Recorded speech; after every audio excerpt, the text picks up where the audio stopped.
Extensively research translation of Quran, Quran کا مکمل تحقیقی ترجمہ، قرآن بالتحقیق by Umar Shabbir, voiced by Umar Shabbir. سورہ 24 چیپٹر 24 سورہ النور، یعنی انلائٹننگ دا فیکٹس۔ اعوذ باللہ من الشیطان الرجیم، چیپٹر 24 سورہ 24 سورہ النور، انلائٹننگ دا فیکٹس،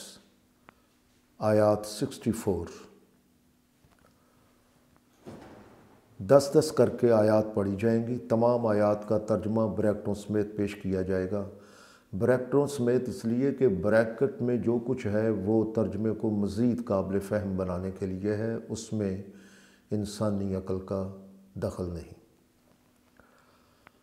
بسم اللہ الرحمن الرحیم، اللہ کے نام سے جو سنورنے والوں کی مرحلہ وار اور قدم بقدم مدد و رہنمائی کرتے ہوئے انہیں ان کے کمال تک لے جانے والا ہے۔ آیت 1 سے آیت 10 تک کا ترجمہ۔ وہ یہ آگاہی دے رہا ہے کہ اس سورہ کو بھی ہم نے نازل کیا ہے اور ہم نے فرض کر دیے اس کے احکام، کیونکہ اس میں بھی ہم نے واضح احکام اور قوانین نازل کر دیے ہیں تاکہ تم آگاہ رہو اور انہیں یاد رکھو۔ ان احکام و قوانین میں سے ایک یہ ہے کہ جو عورت زنا کی مرتکب ہوئی ہو، یعنی اس نے جان بوجھ کر اپنی مرضی سے زنا کیا ہو، اور جو مرد زنا کا مرتکب ہوا ہو، یعنی اس نے جان بوجھ کر اپنی مرضی سے زنا کیا ہو، تو تم ان دونوں میں سے ہر ایک کو 100 کوڑے مارو، اور اللہ کے نظام زندگی کی سربلندی کے لیے اس سلسلے میں تم ان پر ترس مت کھاؤ، تاکہ مرد اور عورتیں حیا کی نہادوں کی وجہ سے ایک دوسرے کے لیے باعزت و باوقار رہیں۔ اور اگر تم اللہ اور آخرت کے اس دن کو تسلیم کرتے ہو جب اعمال کی جواب دہی ہوگی، تو اس قانون پر عمل کرو اور ان کو سزا دیتے وقت اہل ایمان کا ایک گروہ موجود رہے۔ زانی زانیہ بلکہ مشرکہ کے سوا نکاح نہیں کرتا، اور زانیہ زانی بلکہ مشرک کے سوا نکاح نہیں کرتی، اور یہ ایسا نکاح اہل ایمان پر حرام کیا گیا ہے۔ اور جو لوگ پاک دامن عورتوں پر تہمت لگائیں اور اپنے دعوے کے ثبوت میں 4 گواہ نہ لائیں، تو تم انہیں 80 کوڑے مارو اور کبھی ان کی گواہی قبول نہ کی جائے، کیونکہ یہ وہ لوگ ہیں جو اللہ کی طے شدہ حدوں سے باہر نکل کر بگاڑ کا باعث بنتے ہیں۔ البتہ اگر یہ لوگ یعنی تہمت لگانے والے اس کے بعد توبہ کر لیں، یعنی اپنی غلط روش سے باز آ جائیں اور سنورنے کے لیے تگ و دو شروع کر دیں، تو پھر حقیقت یہ ہے کہ اللہ بھی درگزر کر کے معاف کر دینے والا ہے، اور سنورنے والوں کی قدم بقدم مدد و رہنمائی کرتے ہوئے انہیں ان کے کمال تک لے جانے والا ہے۔ اور جو لوگ خود اپنی بیویوں کے خلاف تہمت لگائیں کہ ان کا چال چلن پاک دامنی والا نہیں ہے، اور ان کے پاس سوائے اپنے آپ کے اور کوئی گواہ نہ ہو، تو ایسے معاملہ میں یوں فیصلہ کیا جائے کہ ان میں سے ایک شخص کی شہادت یہ ہے کہ وہ 4 مرتبہ اللہ کی قسم کھا کر گواہی دے کہ وہ واقعی سچ بولنے والوں میں سے ہے، اور 5ویں بار کہے کہ اس پر اللہ کی لعنت ہو اگر وہ جھوٹے لوگوں میں سے ہو۔ اور اللہ اس سے وہ عورت یعنی اس کی بیوی مجرم قرار پا جائے گی، لیکن اس عورت سے سزا ٹل سکتی ہے اگر وہ 4 مرتبہ اللہ کی قسم کھا کر شہادت دے کہ وہ شخص یعنی اس کا شوہر جس نے الزام لگا رکھا ہے وہ جھوٹے لوگوں میں سے ہے، اور 5ویں مرتبہ کہے کہ اگر وہ سچ بولنے والوں میں سے ہے تو مجھ پر اللہ کا غضب ہو۔ اور اے اہل ایمان، اگر تم اللہ کا فضل یعنی اللہ کی طرف سے نرمی اور رعایت اور رحمت یعنی سنورنے والوں کے لیے مدد و رہنمائی نہ ہوتی، تو تمہارے لیے اس سے بھی زیادہ سخت ضابطے بنا دیے جاتے، کیونکہ حقیقت تو یہ ہے کہ اللہ تواب ہے، یعنی جو لوگ واپس سیدھی راہ پر آ جاتے ہیں تو وہ ان کی واپسی قبول کرنے والا ہے، اور وہ حکیم ہے، یعنی وہ حقائق کی باریکیوں کے مطابق درست اور نادرست کی اٹل حدوں کے پیش نظر فیصلے کرنے والا ہے۔ آیت 11 سے آیت 20 تک کا ترجمہ پیش کیا جاتا ہے۔ اس سلسلے میں بہت سی غور کرنے اور سیکھنے کی باتیں ہیں، جن میں ایک یہ ہے، اور جسے تحقیق کرنے والے جانتے ہیں کہ اے اہل ایمان، تمہاری اپنی جماعت کے کچھ لوگ ایک تہمت تراش لائے تھے، لیکن ان کی اس حرکت کو شر نہ سمجھو، بلکہ یہ بھی تمہارے لیے خیر ہے، کیونکہ اس طرح تہمت کے بارے میں تحقیق کی گئی اور سچ اور جھوٹ شفاف طور پر نکھر کر سامنے آ گیا، اور اس سے یہ نتیجہ بھی نکلا اور تمہارے لیے سبق بھی کہ تہمت لگانے اور اس کی تشہیر کرنے میں جس نے اس میں جتنا حصہ لیا اس نے اتنا ہی گناہ سمیٹا، یعنی اس مجرم کو اتنی ہی سزا ملے گی، اور جس نے اس میں بڑا حصہ لیا یعنی جو اس جھوٹے بہتان کو پیدا کرنے کی شرارت کا بانی مبانی ہے تو اس کے لیے بڑا عذاب ہے، یعنی وہ اوروں سے بڑی سزا کا مستحق ہے۔ کسی کے وقار اور پاک بازی کے خلاف بغیر ثبوت کے جھوٹی بات کرنے یعنی تہمت اور بہتان کے بارے میں اس تنبیہ کو یاد رکھو کہ تم لوگوں نے جب بہتان کو سنا تھا تو اسی وقت مومن مردوں اور مومن عورتوں نے بجائے بری بات سوچنے کے کیوں نہ اچھی بات سوچی، اور کیوں نہ کہہ دیا کہ یہ تو صاف صاف بہتان ہے، اور وہ لوگ اپنے الزام کے ثبوت میں کیوں نہ 4 گواہ لے کر آئے، اور جب وہ گواہ لائے ہی نہیں تو اللہ کے نزدیک وہی جھوٹے ہیں۔ لہٰذا یاد رکھو کہ اگر تم لوگوں پر دنیا اور آخرت میں اللہ کا فضل اور رحمت نہ ہوتی تو جن باتوں میں تم پڑ گئے تھے ان کے نتیجے میں تم عذاب عظیم کی گرفت میں آ جاتے۔ ذرا غور کرو اس وقت تم کیسی غلطی کر رہے تھے جبکہ تمہاری ایک زبان سے دوسری زبان اس جھوٹ کو لیتی چلی جا رہی تھی، اور تم اپنے منہ سے وہ کچھ کہے جا رہے تھے جس کے متعلق تمہیں کوئی علم نہ تھا، اور تم اسے ایک معمولی بات سمجھ رہے تھے، حالانکہ اللہ کے نزدیک تو تم لوگوں کی طرف سے ایک بہت بڑی بات کر دی گئی تھی، یعنی بہت بڑی غلطی کی جا چکی تھی۔ اور ایسا کیوں نہ ہوا کہ جب تم نے اسے سنا تھا تو تمہیں یہ کہنا چاہیے تھا کہ ہمارے لیے مناسب نہیں کہ ہم اس کے متعلق کوئی بات کریں، اس لیے کہ معصوم اور پاک تو اللہ ہے، لیکن یہ تہمت بڑی سنگین نظر آتی ہے۔ بہرحال یہ بات گزر گئی، لیکن اللہ تمہیں نصیحت کرتا ہے کہ اگر تم لوگوں نے نازل کردہ احکام و قوانین کی سچائیوں کو تسلیم کر کے اطمینان اور بے خوفی کی راہ اختیار کر لی ہے تو پھر آئندہ بغیر درست ثبوت کے کسی پر بھی تہمت و بہتان لگانے والا ایسا کام مت کرنا۔ چنانچہ اس طرح زندگی کے بنیادی معاملات اور مقاصد کی خاطر اللہ تمہارے لیے اپنے احکام و قوانین بیان کر دیتا ہے، کیونکہ اللہ تمام معاملات و مقاصد کا مکمل علم رکھنے والا ہے، اور وہ حقائق کی باریکیوں کے مطابق درست اور نادرست کی اٹل حدیں مقرر کر کے فیصلے کرنے والا ہے۔ اس میں کوئی شک و شبے والی بات نہیں کہ جو لوگ چاہتے ہیں کہ اہل ایمان کے اندر فحش یعنی جنسی قدروں کو تباہ کر دینے والے انداز پھیلے تو انہیں اس دنیا میں بھی اور آخرت میں بھی الم انگیز سزا کا سامنا کرنا پڑے گا، کیونکہ اللہ تو جانتا ہے کہ جنسی قدروں کو تباہ کر دینے سے کس قدر تباہی پھیلتی ہے، مگر تم نہیں جانتے۔ اور حقیقت یہ ہے کہ اگر اللہ تم پر اپنا فضل اور رحمت نہ کرتا، یعنی اگر اللہ ضابطہ نہ دیتا تو تم لوگ اپنی غلط بیانیوں اور بے ثبوت تہمتوں کی وجہ سے زندگی کے معاملات الجھا کر سخت خطرے میں پڑ چکے ہوتے، مگر اللہ ان رکاوٹوں کو دور کرنے والا ہے جو نقصان کا باعث بنتی ہیں، اور اللہ سنورنے والوں کی قدم بقدم مدد و رہنمائی کرتے ہوئے انہیں ان کے کمال تک لے جانے والا ہے۔ آیت 21 سے 30 تک کا ترجمہ پیش کیا جاتا ہے۔ چنانچہ اے اہل ایمان، شیطان کے نقش قدم پر مت چلو، کیونکہ جو بھی شیطان کے نقش قدم پر چلتا ہے تو اس میں کوئی شک و شبے والی بات ہی نہیں کہ وہ اسے جنسی قدریں توڑنے کا، ان کاموں کو کرنے کا حکم دیتا ہے جن سے اللہ نے منع کر رکھا ہے۔ اور اگر تم پر اللہ کی فضیلتیں اور فراوانیاں نہ ہوتیں اور نہ ہی وہ تمہاری قدم بقدم مدد اور رہنمائی کر رہا ہوتا تو تم میں سے کوئی ایک بھی کبھی بھی اپنی صلاحیتوں کی نشو و نما نہ کر سکتا، لیکن اللہ جس کی مناسب سمجھتا ہے اس کی صلاحیتوں کی نشو و نما کر دیتا ہے، کیونکہ اللہ ہی تو لامحدود سماعت اور علم کا مالک ہے۔ اور یاد رکھو کہ زندگی کے ایسے معاملات اور واقعات جن میں بالواسطہ یا بلا واسطہ اپنوں سے یا بیگانوں سے تکلیف پہنچتی ہے، تو تم میں سے وہ جنہیں فراوانی اور وسعتیں عطا کر رکھی ہیں وہ اس بات کی قسم نہ کھا بیٹھیں کہ وہ اپنے حقیقی ضرورت مند رشتہ داروں کی، اور وہ جن کے ذرائع آمدنی ساکن ہو گئے، اور وہ جو فی سبیل اللہ یعنی اللہ کی نازل کردہ قدروں کی حفاظت کی خاطر بے گھر بے وطن ہو گئے تو ان کی مدد نہیں کریں گے۔ ایسا نہ کرے، بلکہ انہیں معاف کر دینا چاہیے اور ان سے درگزر کرے، کیونکہ کیا تمہیں اس بات سے محبت نہیں کہ اللہ تمہیں تباہیوں سے محفوظ کر کے اپنی حفاظت میں لے لے؟ اور یاد رکھو کہ اللہ ہی تباہیوں سے محفوظ کر کے حفاظت میں لے سکتا ہے، کیونکہ وہ سنورنے والوں کی قدم بہ قدم مدد و رہنمائی کرتے ہوئے انہیں ان کے کمال تک لے جانے والا ہے۔ اور ایک بار پھر سن لو کہ اس میں کوئی شک و شبے والی بات ہی نہیں کہ جو لوگ پاک دامن بھولی بھالی انجان مومن عورتوں پر تہمتیں لگاتے ہیں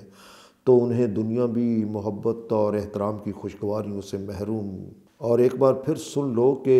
اس میں کوئی شک و شبے والی بات ہی نہیں کہ جو لوگ پاک دامن بھولی بھالی انجان مومن عورتوں پر تہمتیں لگاتے ہیں تو انہیں دنیا میں بھی محبت اور احترام کی خوشگواریوں سے محروم کر دیا جائے، اور آخرت میں تو مسرتوں اور سرفرازیوں سے محروم کر دیا جائے گا،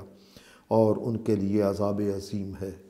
اور یہ بھی یاد رکھو کہ مجرم دنیا میں لوگوں کو اور عدالت کو دھوکہ دے کر بچ سکتے ہیں، لیکن وہاں اس دن ان کی زبانیں اور ان کے ہاتھ اور ان کے پاؤں ان کے خلاف گواہی دیں گے، اور صاف صاف وہ کچھ بتا دیں گے جو کچھ وہ کیا کرتے تھے۔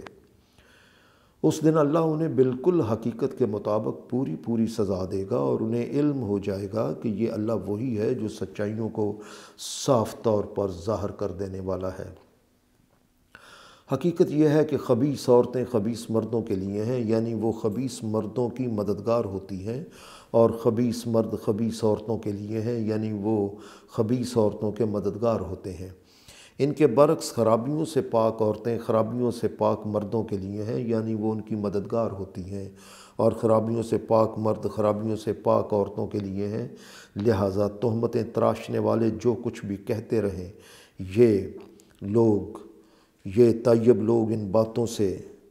بری ہوتے ہیں، اور اللہ کی جانب سے ان کے لیے حفاظت ہے، اور نشو و نما کے لیے باعزت سامان زندگی ہے۔ اہل ایمان زندگی کے معاملات میں اگلا حکم یہ ہے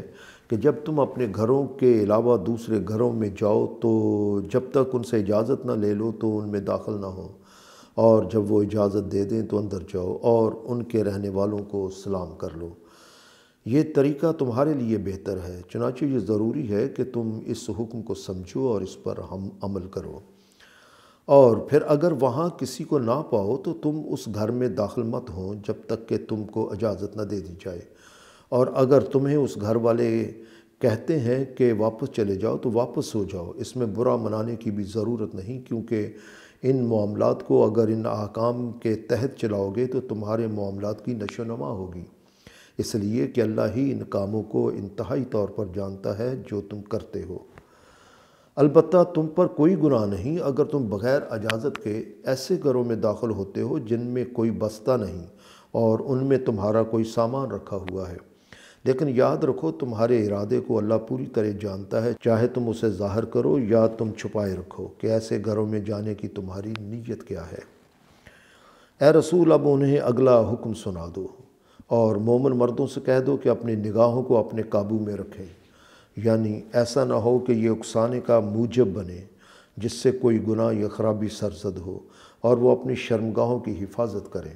لہٰذا یہ ہیں وہ طریقے جن سے ان کی شخصیتوں کی ایسے معاملات میں نشو و نما ہو سکتی ہے،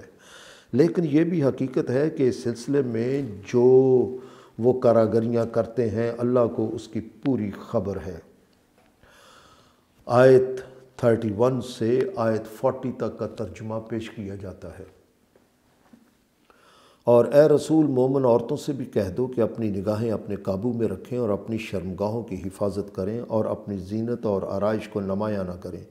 سوائے اس کے کہ جتنا ظاہر ہونا ناگزیر ہو، اور وہ اپنے سینے کو ڈھانپنے کے لیے اس پر اوڑھنی ڈالے رکھیں، اور وہ اپنی آرائش نمایاں نہ کریں سوائے اپنے خامدوں کے یا اپنے باپ یا اپنے شوہروں کے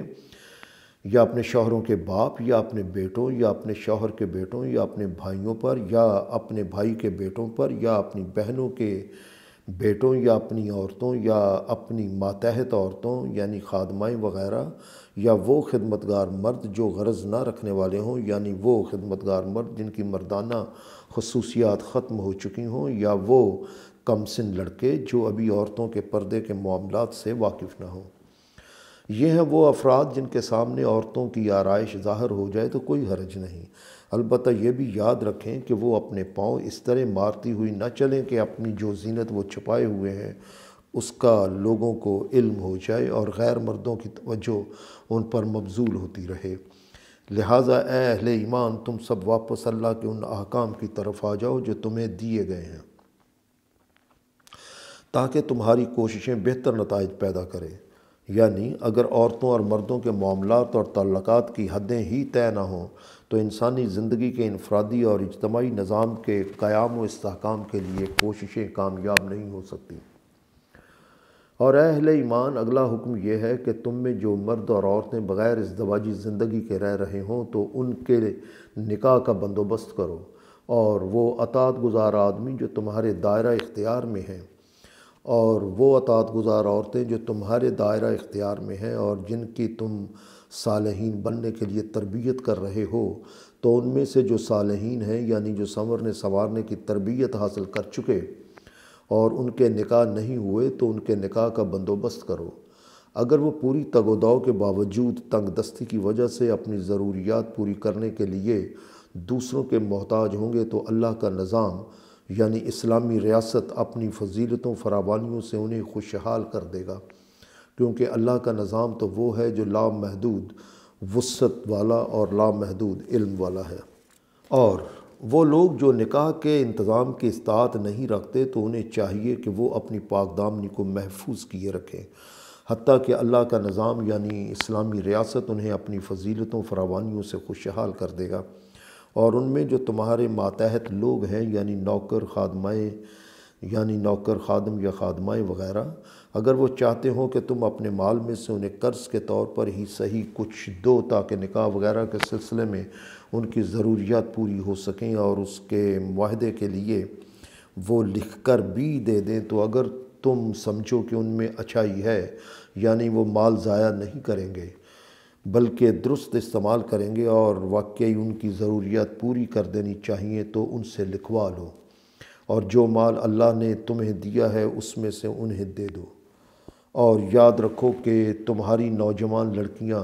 جو شادی کا ارادہ رکھتی ہوں تو تم انہیں اپنی دنیاوی زندگی کا ساز و سامان بڑھانے کے لیے مت روک کے رکھو، اس طرح تم انہیں بغاوت پر مجبور کرتے ہو، اور جو انہیں مجبور کرے گا تو پھر یقیناً اللہ انہیں مجبور کیے جانے کے بعد انہیں اپنی حفاظت میں لے لینے والا ہے، اور سنورنے والوں کی قدم بقدم مدد و رہنمائی کرتے ہوئے انہیں ان کے کمال تک لے جانے والا ہے۔ چنانچہ اگر تم تحقیق کرو تو اسی نتیجے پر پہنچو گے کہ ہم نے تمہاری جانب شفاف نکھرے ہوئے احکام نازل کیے ہیں، اور ان کی تائید و وضاحت کے لیے ہم نے تم سے پہلے گزرے ہوئے لوگوں کی مثالیں بھی تمہارے سامنے بیان کرتی ہیں، تاکہ جو لوگ تباہ کن نتائج سے بچنے کے لیے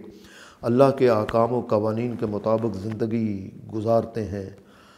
وہ ان سے سبق آموز آگاہی حاصل کرتے رہیں۔ اللہ آسمانوں اور زمین کا نور ہے۔ اس کے نور کی مثال ایسی ہے جیسے ایک تاک ہو اور اس میں ایک چراغ ہو اور چراغ ایک شیشے میں ہو۔ وہ شیشہ گویا ایک چمکدار ستارہ ہے اور وہ روشن کیا جاتا ہے زیتون کے مبارک درخت سے جو نہ مشرقی ہے اور نہ مغربی ہے، اور وہ وقت دور نہیں کہ اس کا تیل روشن ہو جائے چاہے اسے آگ نہ چھوئے۔ نور پر نور ہے، اللہ جس کی مناسب سمجھتا ہے اپنے نور کی طرف رہنمائی کرتا ہے، اور اللہ انسانوں کے لیے مثالیں بیان کرتا ہے، کیونکہ اللہ کو ہر شے کے متعلق لامحدود علم ہے۔ البتہ یہ بات کہ اللہ آسمانوں اور زمین کا نور ہے، اس کے بارے میں آگاہی ایسے مراکز میں یعنی ایسی تحقیق گاہوں میں میسر آتی ہے جہاں اللہ نے حکم دیا ہے کہ ان میں اس کا نام یعنی اس کی صفات یعنی اس کے حقائق کی آگاہی دی جائے اور انہیں بلند کیا جائے، یعنی اس آگاہی کو زیادہ سے زیادہ پھیلایا جائے۔ یہ وہ مراکز ہیں جن میں صبح و شام اس کی آگاہی حاصل کرنے والے سرگرم عمل رہتے ہیں۔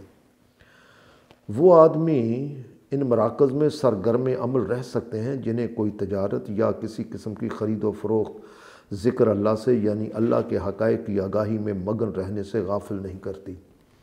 نتیجہ یہ ہوتا ہے کہ وہ صلاۃ قائم کرنے اور زکوٰۃ کی ادائیگی پر ڈٹ جاتے ہیں، کیونکہ وہ جان جاتے ہیں کہ ساری کائنات اللہ کے احکام پر سرگرم عمل ہے، اس لیے انہیں بھی اللہ کے احکام کی خلاف ورزی نہیں کرنی چاہیے، کیونکہ وہ اس دن سے ڈرتے ہیں جس میں دل اور نگاہوں کی حالت یکسر بدل جائے گی اور قیامت اور آخرت کے بارے میں اللہ کی باتیں حقیقتیں بن کر سامنے آ جائیں گی۔ اور یہ لوگ درست راستے سے نہیں ہٹتے تاکہ جو وہ کام کرتے ہیں تو اللہ انہیں ان کا حسین اور خوشگوار صلہ عطا کرے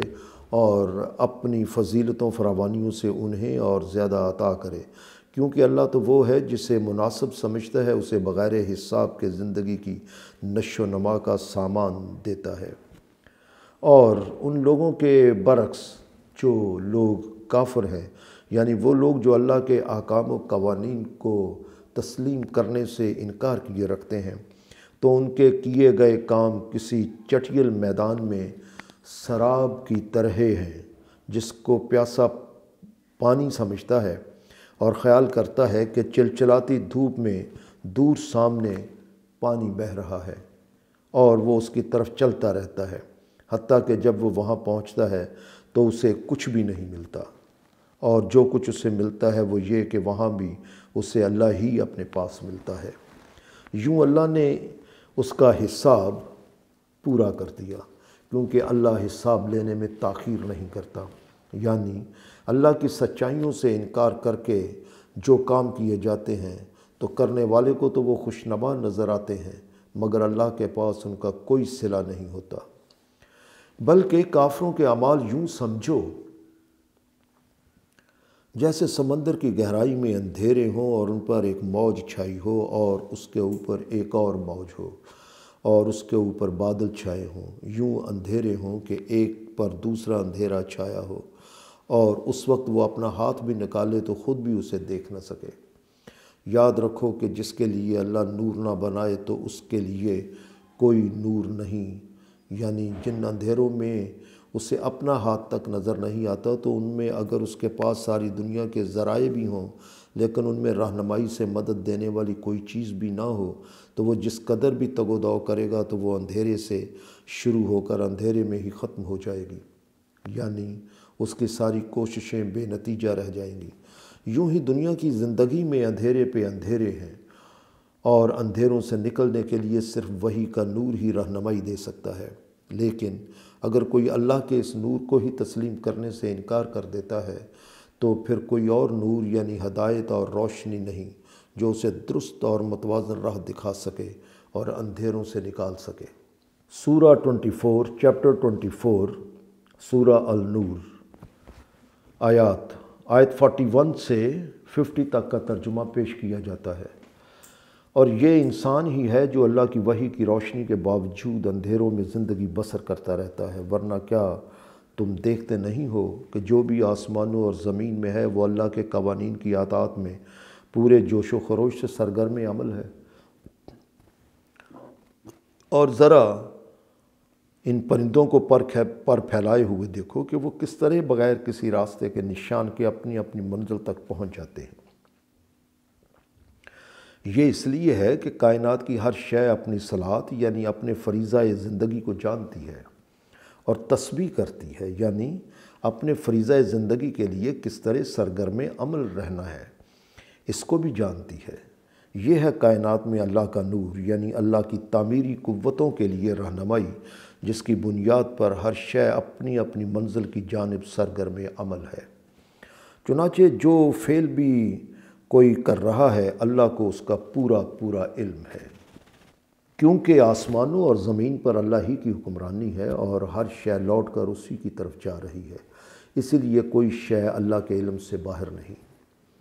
اور کائنات کی دیگر چیزوں کی طرح کیا تم بادلوں کو نہیں دیکھتے کہ اللہ انہیں کس طرح آہستہ آہستہ ادھر سے ادھر چلاتا رہتا ہے اور پھر انہیں آپس میں ملا جلا دیتا ہے اور پھر وہ انہیں طے در طے کر دیتا ہے۔ اور پھر اگر تم غور کرو تو دیکھو گے کہ ان کے اندر آر پار سے ہی بارش نکلنے لگ جاتی ہے، اور وہ آسمانی پہاڑوں میں سے اولے نازل کرتا ہے، یعنی آسمان میں فضا کے وہ سر ترین علاقے جو پہاڑوں کی سی شکل اختیار کیے ہوتے ہیں، اور جہاں بادلوں کے پانی جم کر زمین کی طرف اولے بن کر برستے ہیں،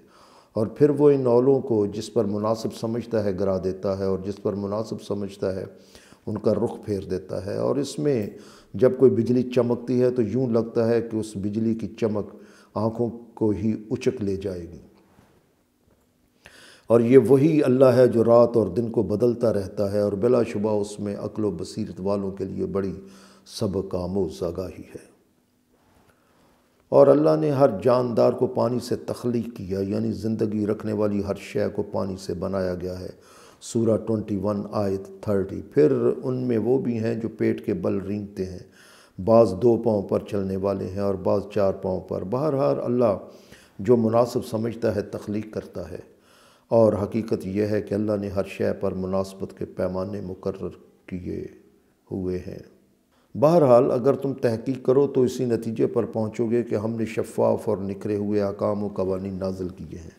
اور اللہ جس کی مناسب سمجھتا ہے درست اور متوازن راستے کی جانب رہنمائی کر دیتا ہے، مگر اللہ سلامتی کی راہوں کی طرف اس کی رہنمائی کرتا ہے جو اس کی مرضی کے تابع ہو جائے، سورہ 5 آیت 16۔ اور اللہ کا قانون تو یہی ہے کہ درست راہ کی طرف رہنمائی حاصل کرنے کے لیے اللہ کی مرضی کے تابع ہونا پڑتا ہے، سورہ 5 آیت 16۔ مگر بعض لوگ کہتے ہیں کہ ہم اللہ اور اس کے رسولوں پر ایمان لے آئے ہیں اور ان کی اطاعت بھی کرتے ہیں، لیکن اس کے بعد ان کا ایک گروہ اس اطاعت سے منہ پھیر لیتا ہے، حالانکہ وہ ایمان لانے والوں میں سے تھے ہی نہیں۔ اس لیے انہیں درست اور متوازن راستے کی جانب رہنمائی کیسے مل سکتی ہے؟ اور ایمان سے منہ پھیر لینے والوں کا عملی ثبوت یہ ہے کہ جب انہیں اللہ اور اس کے رسولوں کی طرف بلایا جاتا ہے کہ نازل کردہ احکام و قوانین کے مطابق ان کے معاملات کا ان کے درمیان فیصلہ کر دیا جائے،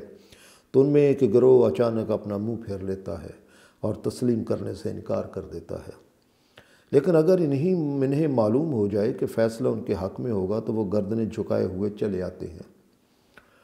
لہٰذا غور کرو اور سوچو کہ کیا ان کے دلوں میں کوئی مرض ہے جو یہ کبھی ایمان لاتے ہیں اور کبھی بھاگ جاتے ہیں،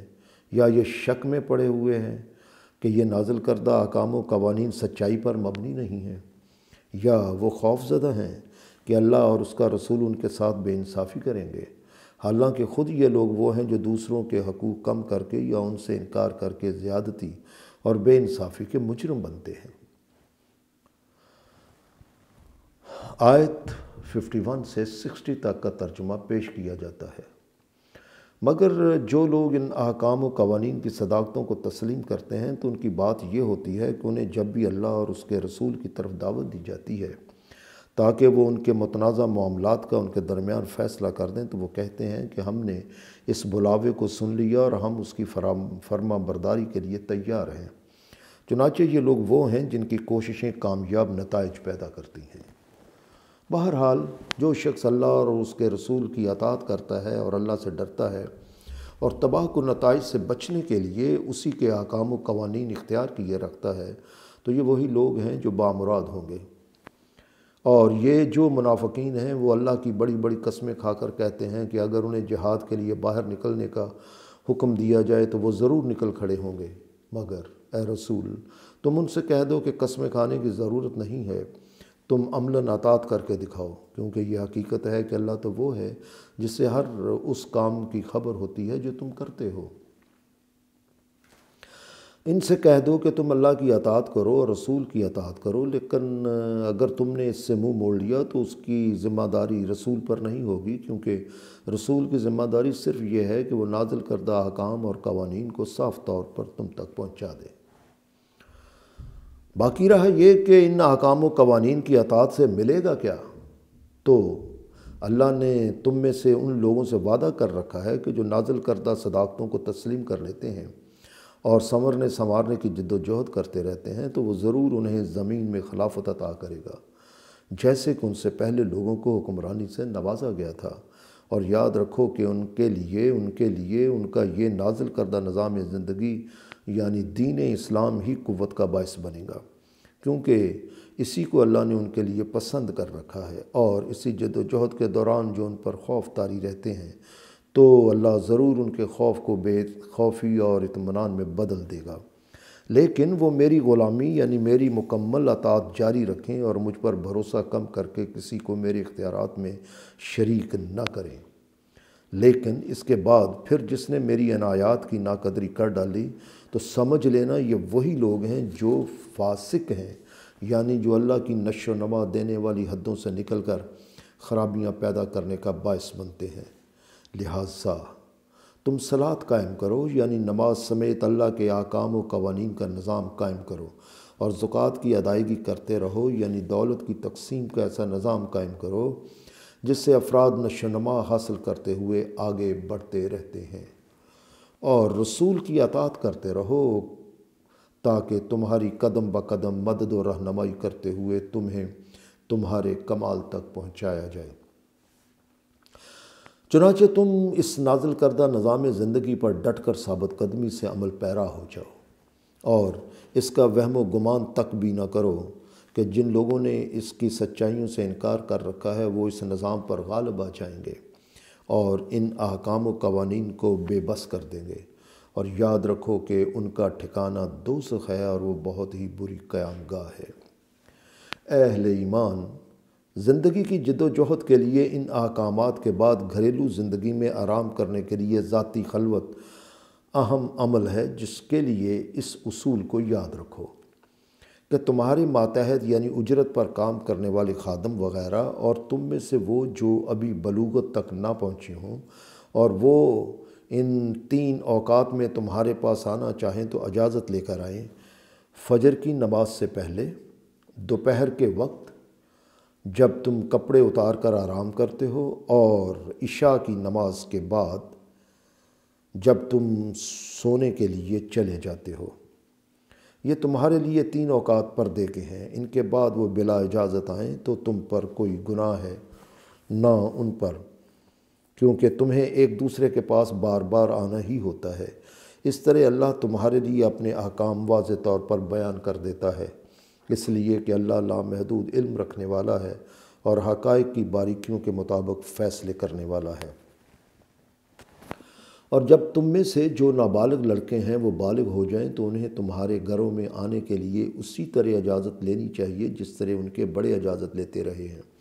اس طرح اللہ اپنے احکام کو تمہارے لیے واضح کرتا جاتا ہے، کیونکہ اللہ لامحدود علم کا مالک ہے اور حقائق کی باریکیوں کے مطابق فیصلے کرنے والا ہے۔ پہلے کہا جا چکا ہے، سورہ 24 آیت 31، کہ عورتیں اپنی اوڑھنیوں کو اپنے سینے پر ڈال لیا کریں اور اپنی زینت کی چیزوں کی نمائش نہ کیا کریں، لیکن جو بوڑھی عورتیں عمر کے ایسے حصے میں پہنچ چکی ہوں جہاں نکاح کی آرزو نہیں رہتی تو ان پر کوئی گناہ نہیں کہ وہ اپنے زائد کپڑے یعنی اوڑھنیاں وغیرہ اتار لیا کریں، بشرطے کہ اس مقصد سے اپنی زینت کو ظاہر کرنا نہ ہو، لیکن اگر وہ اس کی بھی احتیاط رکھیں تو ان کے لیے بہتر ہے، کیونکہ اللہ سب کچھ سننے والا ہے اور سب کچھ جاننے والا ہے۔ سورہ النور، سورہ 24 آیت 61 سے 64 تک کا ترجمہ پیش کیا جاتا ہے۔ یہ تو تھی رہنمائی تمہاری خلوت کے آداب کے بارے میں، اور جہاں تک تعلق ہے اس رہنمائی کا کہ ایک دوسرے کے ہاں کھانا کھانے کی اجازت ہے بھی یا نہیں، تو اس کے لیے آگاہی یوں ہے کہ اس سلسلے میں ایک دوسرے کے ہاں اجازت اور محبت سے کھانا کھانے والے کو کم تر نہ سمجھا جائے، کیونکہ اس بارے میں سب یکساں ہیں۔ چنانچہ اس میں کوئی حرج نہیں کہ نابینان، لنگڑا، بیمار تمہارے گھروں سے کھانا کھا لیں، یا تم خود اپنے گھروں سے کھاؤ۔ اولاد کا گھر بھی اس کا اپنا ہی گھر ہے، یا اپنے باپ دادا کے گھروں سے، یا اپنی ماں نانی کے گھروں سے، یا اپنے بھائیوں کے گھروں سے، یا اپنی بہنوں کے گھروں سے، یا اپنے چچاؤں کے گھروں سے، یا اپنی پھوپھیوں کے گھروں سے، یا اپنے ماموؤں کے گھروں سے، یا اپنی خالاؤں کے گھروں سے، یا ان گھروں سے جن کی کنجیاں تمہاری ملکیت میں ہوں، یعنی جن کی حفاظت کی ذمہ داری تم پر ہو، یا اپنے دوستوں کے گھروں سے۔ اس میں بھی کوئی حرج نہیں کہ تم لوگ مل کر کھاؤ یا الگ الگ، البتہ جب گھروں میں داخل ہوا کرو تو اپنے لوگوں پر سلام بھیجا کرو، یعنی سلام کیا کرو، کیونکہ دعائے خیر تو اللہ کے ہاں سے بابرکت و تعیب قرار پائی ہوئی ہے، یعنی یہ دعا نشو و نما کا سامان اور خوشگواریاں عطا ہونے کا ذریعہ ہے۔ چنانچہ اللہ اسی طرح اپنے احکام اور قوانین کو تم پر واضح کرتا جاتا ہے تاکہ تم اپنی عقل استعمال کر کے زندگی کے معاملات میں آداب اور سلیقوں سے آگاہ ہو جاؤ۔ معاشرتی زندگی کے ایسے ضابطوں کی آگاہی کے بعد یہ سمجھ لو کہ ساری زندگی کے معاملات میں صرف آداب کی پابندی کافی نہیں ہے، جب تک کہ اللہ اور اس کے رسول کے سلسلے میں یقین کی بنیاد کی کیفیت واضح نہ ہو جائے۔ چنانچہ یاد رکھو کہ اصل مومن وہ ہیں جو اللہ کے ہونے اور اس کی طرف سے محمد کے رسول ہونے کی سچائیوں کو مکمل طور پر تسلیم کر لیتے ہیں۔ ان کی عملی زندگی کی کیفیت یہ ہے کہ وہ جب کسی اجتماعی معاملہ میں اس نظام کے مرکز رسول کے ساتھ ہوتے ہیں تو اس کام کو چھوڑ کر جاتے نہیں جب تک وہ اس رسول سے اجازت نہیں لے لیں، لہٰذا یہ حقیقت ہے کہ جو لوگ اس طرح کے ادب و آداب اختیار کیے ہوئے ہیں انہوں نے جانا ہو تو آپ سے یعنی رسول سے اجازت مانگ کر جاتے ہیں۔ چنانچہ یہی وہ لوگ ہیں جو اللہ اور اس کے رسول کو تسلیم کرتے ہیں۔ بہرحال اے رسول، جب وہ آپ سے اپنے کسی کام کے لیے جانے کی اجازت مانگیں تو ان میں سے آپ جن کے لیے مناسب سمجھیں انہیں اجازت دے دیں، اور اللہ سے ان کے لیے یہ دعا مانگیں کہ اے اللہ انہیں اپنی حفاظت میں لے لے، اور یہ حقیقت ہے کہ اللہ حفاظت میں لے لینے والا ہے اور سنورنے والوں کی قدم بہ قدم مدد و رہنمائی کرتے ہوئے انہیں ان کے کمال تک لے جانے والا ہے۔ اور یاد رکھو کہ اگر تمہارے پاس نازل کردہ احکام و قوانین کے مرکز رسول کی طرف سے کوئی بلاوا پہنچے تو اس بلاوے کو اس طرح کا معمولی بلاوا نہ سمجھ بیٹھنا جیسا تمہارا ایک دوسرے کو بلانا ہوتا ہے۔ حقیقت یہ ہے کہ اللہ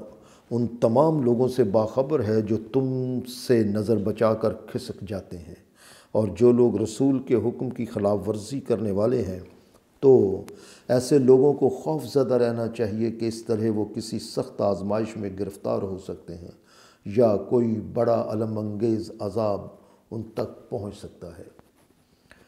لہٰذا پورے ہوش و حواس سے خبردار ہو جاؤ کہ بلا شبہ یہ احکام اس اللہ کی طرف سے ہیں کہ جو کچھ آسمانوں اور زمین میں ہے وہ تمام کا تمام اس کا ہے، اور یہ بھی حقیقت ہے کہ تم جس راہ پر بھی ہو اللہ اس کو جانتا ہے، اور جس دن لوگ اس کی طرف واپس جائیں گے تو وہ انہیں بتا دے گا جو عمل بھی وہ کرتے رہے ہیں، کیونکہ اللہ ہر شے کا علم رکھنے والا ہے۔ سورہ 24 چیپٹر 24 سورہ النور کی مکمل 64 آیات کا ترجمہ پیش کر دیا گیا۔